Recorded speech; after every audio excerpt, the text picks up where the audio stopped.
हाँ जी, good morning प्यारे बच्चों, कैसे हो आप सब लोग। चलिए अब हम लोग अपने सिलेबस में आगे बात करते हैं।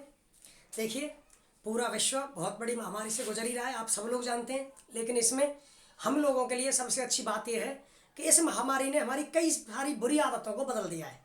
जैसे दहेज प्रथा थी, वो इस लॉकडाउन में जितनी भी शादियाँ हो रही हैं सब में लगभग ख़त्म है। आपके अगर कोई गरीब परिवार होता था तो बेटी की शादी में बड़ा कर्जदार हो जाता था। लेकिन अब देखिए कि वही लोग अपनी बेटी की शादी काफ़ी कम पैसों में कर रहे हैं और लोग भी उनकी बेटियों को बड़े सहर्ष से स्वीकार रहे हैं। जिससे हम लोगों को ये तो पता चलता है कि ये कोरोना जो वायरस आया है वो काफ़ी लोगों के लिए दर्दनाक साबित हो रहा है, लेकिन इसी कुछ अच्छी चीज़ें भी लेकर आया है। नेगेटिविटी में पॉजिटिविटी ढूंढना एक अच्छी आदत होती है। इससे हमारा मनोबल नहीं टूटता और हम लोग विपदाओं में भी अपने आप को स्थिर बना के रख सकते हैं, कठोर बना के रख सकते हैं। चलिए अब हम लोग अपने सिलेबस की बात करते हैं। हमारे सिलेबस में हम विभव मापी के अनुप्रयोगों की बात कर रहे थे। विभव मापी के अनुप्रयोगों में हम लोग पहला अनुप्रयोग पढ़ चुके थे कल की क्लास में, किसी सेल का दो सेलों के विद्युत वाहक बलों की तुलना करना। ठीक है, वह आप लोगों ने काफ़ी अच्छे तरीके से पढ़ा समझा। इसमें अनुपात निकला था E1/E2 बराबर L1/L2। अब बारी है दूसरे अनुप्रयोग की, और हमारा दूसरा अनुप्रयोग है विभव मापी की सहायता से किसी सेल का आंतरिक प्रतिरोध ज्ञात करना। आपको किसी भी सेल का आंतरिक प्रतिरोध ज्ञात करना है, किसकी सहायता से? विभव मापी की सहायता से। आपको आराम से देखना है, कोई लापरवाही नहीं, कोई जल्दी नहीं। पिछले वाले टॉपिक की तरह जितनी कुछ भाषा लिखी हुई है शुरुआत में, वो इसकी संरचना की है। वो जब मैं आपको ये डायग्राम बनाऊंगा तो वो डायग्राम से आपको बिल्कुल क्लियर समझ में आ जाएगी। आपको इसका डायग्राम बहुत गौर से देखना है। क्लियर? चलिए, आपको यह पता है कि विभव मापी के प्राथमिक परिपथ में कोई परिवर्तन नहीं होता। ये विभव मापी का तार है ए बी। ऑल राइट, इस विभव मापी के तार के साथ प्राथमिक परिपथ में एक सेल, एक कुंजी और एक धारा नियंत्रक जुड़ा हुआ है। यह विभव मापी का कौन सा परिपथ है बच्चों? प्राथमिक परिपथ है। प्लस माइनस इसका विद्युत वाहक बल ई प्राइमरी, कुंजी के और आपका धारा नियंत्रक RH। क्लियर? अब आपको किसी सेल का आंतरिक प्रतिरोध ज्ञात करना है, लेकिन बात क्लियर है, जब भी सेल को जोड़ना होता है उसके एनोड यानी उच्च विभव सिरे को तार के इस सिरे से जोड़ना होता है। तो जोड़ दिया, ये आपका सेल है। ठीक है, जिसके हमें आंतरिक प्रतिरोध को ज्ञात करना है। क्लियर? सेल के उच्च विभव सिरे यानी एनोड को तार के इस सिरे से, कैथोड को किसी से भी जोड़ दो।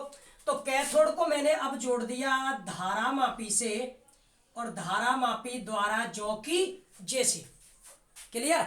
अभी परिपथ पूरा नहीं हुआ। इसके द्वितीयक परिपथ में, इसके समांतर क्रम में, सेल के समांतर क्रम में एक प्रतिरोध बॉक्स RB और एक कुंजी जुड़ी होती है।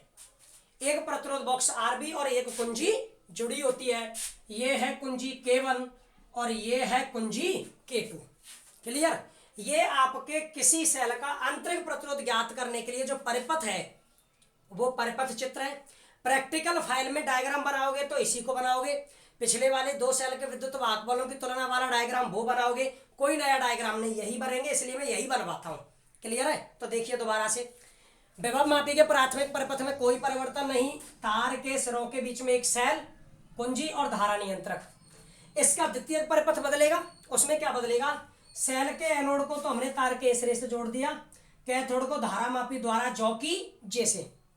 सेल के समांतर क्रम में एक उचित मान का प्रतिरोध R लेने के लिए प्रतिरोध बॉक्स RB और कुंजी K2 को जोड़ दिया जाता है।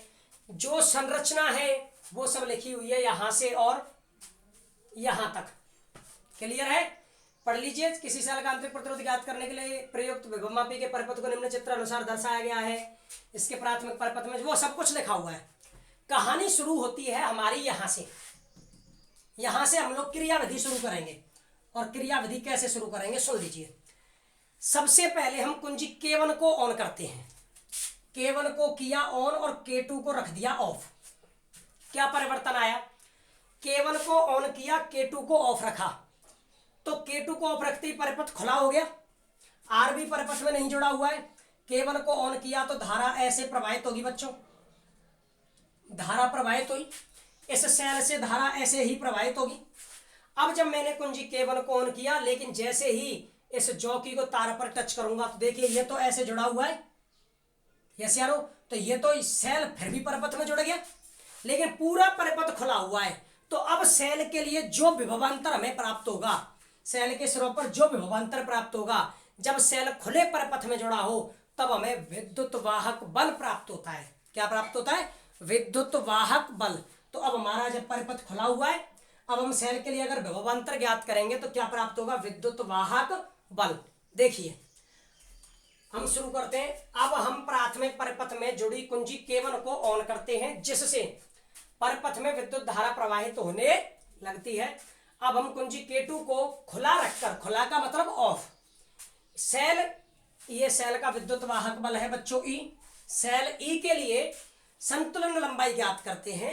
धारा मापी और जॉकी के द्वारा संतुलन लंबाई ज्ञात करेंगे। संतुलन लंबाई माना L1, माना L1 है। यदि विभव प्रवणता हो फाई की, यानी तार के एक अंक लंबाई पर विभव पतन फाई हो, संतुलन लंबाई L1 है, परिपथ खुला हुआ है, तो क्या प्राप्त होगा? सेल का विद्युत वाहक बल E बराबर फाई L1। E विद्युत वाहक बल है, एक अंक लंबाई का विभव पतन है फाई, और आपका संतुलन लंबाई क्या है? L1। क्लियर? सबसे पहले कुंजी K1 को ऑन किया। अब ये पर सेल तो फिर भी परिपथ में जुड़ा हुआ है, धारा मापी और जॉकी के द्वारा संतुलन लंबाई ज्ञात की। क्लियर? जब हम लोगों ने संतुलन लंबाई ज्ञात की तो संतुलन लंबाई L1 आई, विभव पतन है फाई, तो इस सेल जब ये खुले परिपथ में जुड़ा हुआ है तो विद्युत वाहक बल प्राप्त होगा, जो क्या होगा? Phi L1। क्लियर? तो विद्युत वाहक बल हो गया फाई L1। यहां तक क्लियर हो गया? अब उसके बाद अब हम क्या करते हैं, कुंजी K2 को भी ऑन कर देते हैं। कुंजी K2 को भी ऑन कर दिया, प्रतिरोध बॉक्स से एक उचित प्रतिरोध R प्रयुक्त किया। ठीक है, अब आप सोचिए कि जब आपने इसमें से प्रतिरोध ले लिया, कुंजी K2 ऑन है तो ये भी परिपथ में जुड़ गया, पूरा परिपथ बंद हो गया, तो अब संतुलन लंबाई बदलेगी या नहीं बदलेगी? बदलेगी। सेल के बदलने पर जब संतुलन लंबाई बदल जाती है तो प्रतिरोध के मान पर भी संतुलन लंबाई बदल जाएगी। संतुलन लंबाई बदल गई, माना L2, लेकिन अब इस सेल के लिए हमें क्या प्राप्त होगा? विद्युत वाहक बल या टर्मिनल वोल्टता। जब मैंने सेल पढ़ाया था तब ये चीज बताई थी। अब चूंकि पूरा परिपथ बंद है, पूरा परिपथ बंद है, तो बंद परिपथ के सिरों पर प्राप्त विद्युत वो विभवांतर टर्मिनल वोल्टता कहलाता है। बेटा क्या कहलाता है? टर्मिनल वोल्टता। तो देखिए अब हम द्वितीयक परिपथ में लगी कुंजी K2 को ऑन कर देते हैं तथा प्रतिरोध बॉक्स से उचित प्रतिरोध R प्रयुक्त करके पुनः संतुलन लंबाई L2 ज्ञात करते हैं। संतुलन लंबाई बदल जाएगी, पहले L1 थी, अब माना L2 है। अब चूंकि संपूर्ण परिपथ बंद है तो सेल की टर्मिनल वोल्टता, सेल की टर्मिनल वोल्टता को व्यक्त करते हो V से। विभव प्रवणता है फाई, एक अंक लंबाई का विभव पतन फाई, और संतुलन लंबाई प्राप्त हुई L2, तो ये क्या हो गया? Phi L2। क्या हो गया? Phi L2। क्लियर है? आपको बस इतना समझना है, क्योंकि अब आगे का तो काम फॉर्मूले का बचा है कि जब कुंजी K2 ऑफ थी, सेल तब भी परिपथ में था, लेकिन तब जो विद्युत वाहक बल प्राप्त होगा, तब हमें जब जो विभवांतर प्राप्त होगा वो विद्युत वाहक बल होगा। हो सकता है कई बच्चे इसमें कन्फ्यूजन है, फाई L1 फाई L2 कैसे किया? एक अंक लंबाई का विभव पतन या विभवांतर है फाई, जिसको विभव प्रवणता कहते हैं। तो L1 लंबाई के लिए फाई L1 और L2 लंबाई के लिए क्या होगा? Phi L2। इसलिए फाई L1 और फाई L2। जब ये सेल खुले परिपथ में था तो विद्युत वाहक बल, और जब चूंकि आप लोग कुंजी K2 को ऑन कर दिया, कुंजी K2 को बंद किया, ठीक है, तो ऑन करने पर प्रतिरोध बॉक्स से प्रतिरोध प्रयुक्त करने पर संतुलन लंबाई बदलेगी। अब चूंकि पूरा परिपथ बंद है तो हमें क्या प्राप्त होगी? टर्मिनल वोल्टता V बराबर फाई L2। केवल नाम बदल रहा है और कुछ नहीं। क्लियर है? अब बात करते हैं आगे। अब हम लोग बात करते हैं, चलिए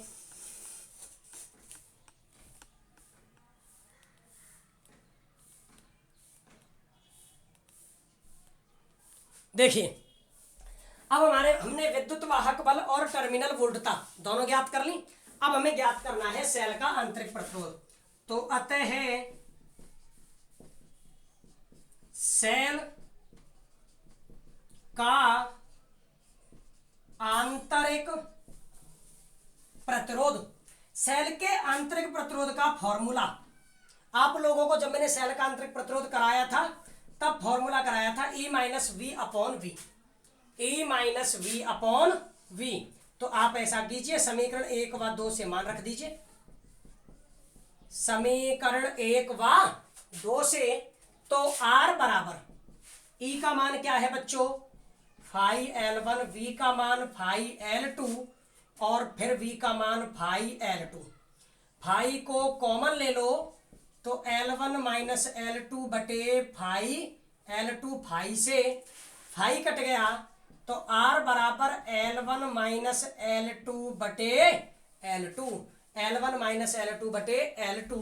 तो अतः अच्छा एक मिस्टेक और हो गई कि यहां पर E minus V upon V और इनटू में होता था R, जो बाह्य प्रतिरोध है ये वाला बाह्य प्रतिरोध R। चलिए इसको मिटा देते हैं, इसके इनटू में है बाह्य प्रतिरोध R। तो R बराबर फाई को कॉमन ले लो, L1 माइनस L2 बटे phi L2 into R, phi से फाई। तो बताइए अतः R बराबर L1 माइनस L2 बटे L2 और इनटू में R, इनटू में R। तो बताइए अतः आप लोगों ने सेल का आंतरिक प्रतिरोध निकाला, आप लोगों ने क्या निकाला, सेल का आंतरिक प्रतिरोध। तो R बराबर L1 माइनस L2 बटे L2 इंटू R, ये फॉर्मूला है। क्लियर है।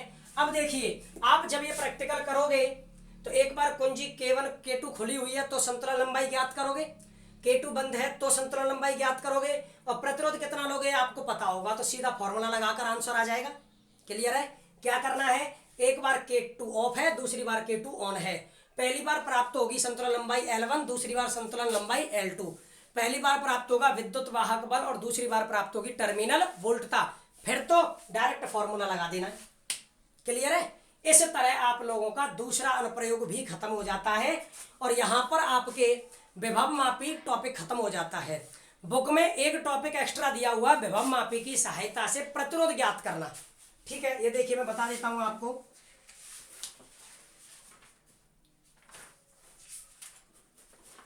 देखिए एक तो ये सब कुछ दे रखा है इधर आपके विभव मापी के सिद्धांत के आगे, और उसके बाद फिर ये दे रखा है कि प्राथमिक सेल का आंतरिक प्रतिरोध, और ये तो दोनों हो ही गए। ये वाला अल्प प्रतिरोध ज्ञात करना, ये टॉपिक कोई काम का नहीं है क्योंकि इस टॉपिक में जो फॉर्मूला निकाला गया है R बराबर L2 माइनस L1 बटे L1, वो फॉर्मूला भी इसी के समकक्ष है, वो फॉर्मूला भी इसी के समकक्ष है। तो वो टॉपिक आप समझ लीजिए इसी में हो गया, उसको अलग से करने की कोई भी आवश्यकता नहीं है।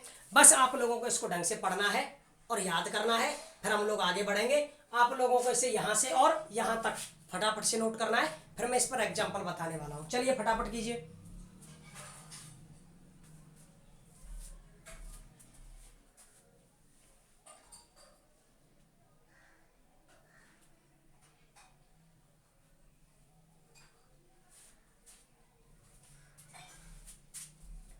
इतना तो आपको क्लियर हो ही गया होगा कि इसमें मुझे करना क्या है। प्राथमिक परिपथ में नो चेंज, द्वितीयक परिपथ को इस तरह जोड़ना है। पहले K2 को ऑफ रखना है तो K1 ऑन रहेगी। इस सेल के लिए संतुलन लंबाई L1 आएगी, लेकिन परिपथ खुला हुआ है तो विद्युत वाहक बल प्राप्त होगा फाई L1। ओके, जैसे ही K2 को ऑन करोगे तो ये भी परिपथ में जुड़ गया, पूरा परिपथ बंद हो गया। प्रतिरोध लिया तो संतुलन लंबाई बदल गई, लेकिन परिपथ बंद है तो अब प्राप्त होगी टर्मिनल वोल्टता फाई L2। ऑलराइट, इस तरह फिर आप लोगों ने फॉर्मूला लगा दिया सेल के आंतरिक प्रतिरोध को ज्ञात करने का, E minus V upon V into R. Is that clear. अगर आप लोगों को ये टॉपिक अभी के अभी याद करने हैं, सेल के विद्युत वाहक बलों की तुलना और सेल का आंतरिक प्रतिरोध ज्ञात करना, तो तो आपको पता है मैंने वीडियो की टाइमिंग क्यों कम की है। पहले मेरी वीडियो जो 50-50 मिनट की हुआ करती थी, अब मैं आपको 15, 20, 25 मिनट की क्लास देता हूँ। उसका कारण यह है कि आप लोगों को मेरी हर क्लास रोजाना कम से कम 2 बार देखनी है। कोई और देखो मत देखो, लेकिन कल जो पढ़ाई थी वो भी 2 बार देखनी थी, और मैंने आज जो पढ़ाया है इसको भी 2 बार देखना है। आपको भले ही परफेक्ट समझ में आ जाए, लेकिन आप मेरा सलाह मानिए, मैं कुछ सोच कर ही कह रहा हूँ कि आपको इस वीडियो को भी दोबारा देखना है, 2 बार देखना है। बिल्कुल परफेक्ट समझ में आ जाए तब भी देखना है। चाहे आप भले ही प्लेबैक स्पीड बढ़ा लीजिए मोबाइल से, आपके बेल आइकन पे जो 3 बिंदुओं वाला आइकन होता है उस पर क्लिक करोगे वीडियो पे, तो वहां पर एक प्लेबैक स्पीड आएगी। उस स्पीड को आप बढ़ा दोगे तो मेरे पढ़ाने की स्पीड बढ़ जाएगी वीडियो में, ठीक है। तो आप भले वो बढ़ा दीजिए, लेकिन आप लोग 2 बार वीडियो देखिए जरूर, विद्युत वाहकों की तुलना वाली भी और ये भी। ये दोनों बहुत इंपॉर्टेंट है आपके लिए, दोनों ही प्रैक्टिकल टॉपिक है और पेपर में भी ये आते ही आते हैं। क्लियर है? तो आप लोग इसको यहाँ से यहाँ तक नोट करोगे। अब हम लोग मिटा देते हैं इसको, एग्जाम्पल करा देते हैं, और यहां पर आकर हमारा विभव माप भी खत्म हो जाएगा।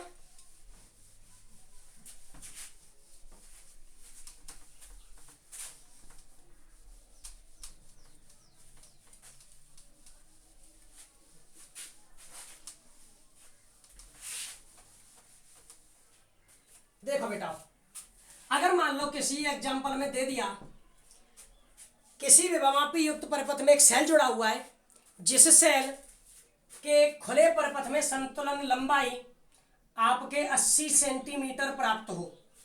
संतुलन लंबाई कितनी प्राप्त हो? 80 सेंटीमीटर। वह सेल के बंद परिपथ में, सेल के बंद परिपथ में संतुलन लंबाई 40 सेंटीमीटर प्राप्त हो।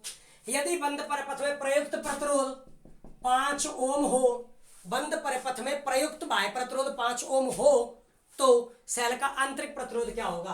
तो आपको अच्छी तरह पता है, आर बराबर फॉर्मूला क्या है? L1 माइनस L2 बटे L2 into are. L1 minus L2 बटे L2 इंटू आर। इस तरह आप लोगों को ये एग्जाम्पल भी कर लेना है, जिससे आप लोगों की प्रैक्टिस हो जाए।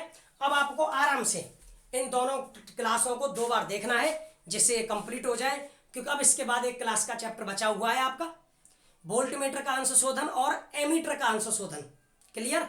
अब वोल्टमीटर और एमीटर का अंश शोधन सेलिब्रेशन कैसे करेंगे वो हम अगली क्लास में देखेंगे। अभी फिलहाल इन्हें पढ़िए कम से कम 2 बार वीडियो देखकर। ठीक है बच्चों, धन्यवाद।